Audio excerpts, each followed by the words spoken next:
You ask Tiger to solve. This deals with linear equations with one unknown. The final result is x equals -10. Let's solve it step by step. Move the negative sign from the denominator to the numerator.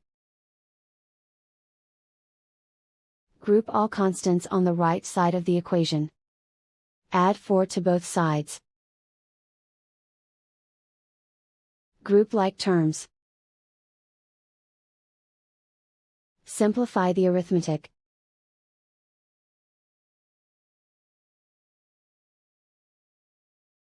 Isolate the x.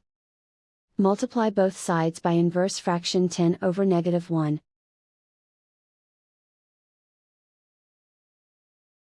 Group like terms. Multiply the coefficients. Simplify the arithmetic.